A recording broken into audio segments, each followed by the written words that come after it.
السلام عليكم خواتاتي، كي دايرين؟ لاباس؟ نتمنى ان شاء الله تكونوا مزيانين. رمضان مبارك، عشركم مبروكه.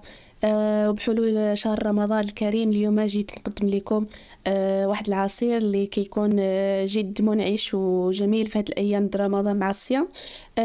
بمكونات جد بسيطه واللي ممكن انه اي واحد يديروا في هذه الظروف.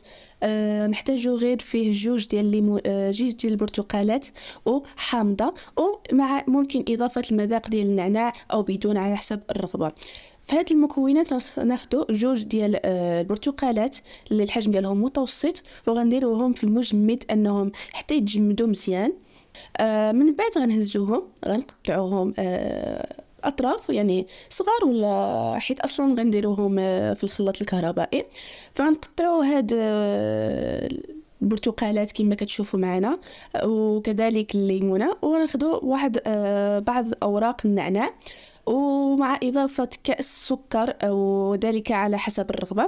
فهذا المقدار ديال البرتقال والليمون ممكن أنه يعطينا ما يقدر بجوج ونص لتر ديال العصير، أنه يكون يعني كافي أنه لينا في النهار ديالنا من بعد الصيام. وحنا كنقطعوه في ديك البرتقال، كنحاولوا اننا نحيدوا منه دوك العظام اللي كيكونوا فيه، حيتاش الا خلط أو درناهم معاه غيعطلق لينا واحد المرونه في العسل اللي ما غنبغيوهاش.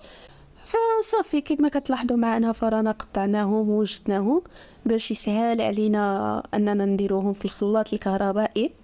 كنديروهم في داك الخلاط الكهربائي الجوج برتقالات، وكما قلنا ليمونه واحده مع بعض اوراق النعناع. والاحسن انه يكون النعناع فقط الاوراق، ما نخدموش بزاف من هذاك العود ديالو، لانه حتى هو كيطلق لنا ديك المروره. وغنزيدوا عليه كاس سكر. هنا كيبقى على حسب الرغبه، كاين الناس اللي كيعجبهم يكون العصير حلو، كاين اللي كيعجبهم يعني عادي. هنا المقدار ديال كاس السكر كيجي يعني المذاق ديالو زوين وفي المتناول. وهنا كنزيدوا ما يقدر بلتر ماء على هذا الخليط. فهنا هذا الماء اللي كنزيدوه يعني هو اللي غيتخلط فيه داك الشيء، فانما حنا مازال عاد غنزيدوا عليه الماء، حيتاش اصلا بهذا المقدار هذا اللتر كيخرج يعني شويه بجد، فضروري انك تزيد عليه شويه الماء من بعد.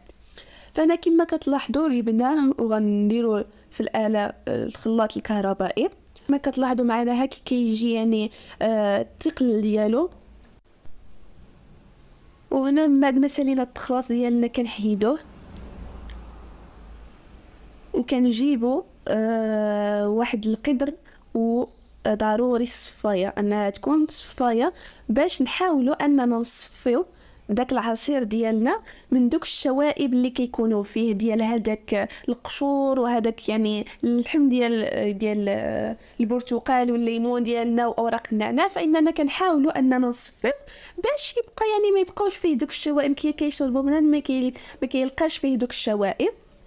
فانا كما كتلاحظوا كنحاولوا اننا نخرجوا غير داك الماء، وكنخليو الاخر داك الشيء في الصفايه ديالنا.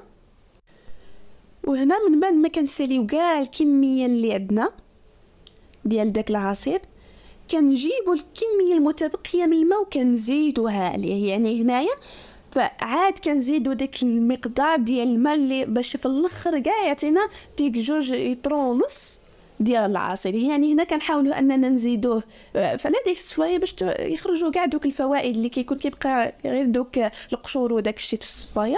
فهنا كما كتلاحظوا كنزيدوا داك الماء. في الاول درنا لتر ديال الماء، يعني دابا كنزيدوا لتر ونصف ديال الماء، وكما كتشوفوا معنا كيبقاو غير دوك القشور في ديك الصفايه، اما دوك العصير والفوائد كاملين كيكونوا خرجوا في داك العصير. وهنا صافي كنحاولوا اننا نحيدوه، فوائد كاملين كيكونوا خرجوا في داك العصير. وهنا صافي كنحاولوا اننا نحيدوه، وها هو العصير ديالنا يعني واجد. فانا ما تبخلوش علينا بالاشتراك في القناه الى ما راكمش مشتركين، وفعلوا الجرس باش اي فيديو يوصلكم، وكذلك ما تبخلوش علينا بجيب. فبالصحه والراحه للفيديو القادم ان شاء الله.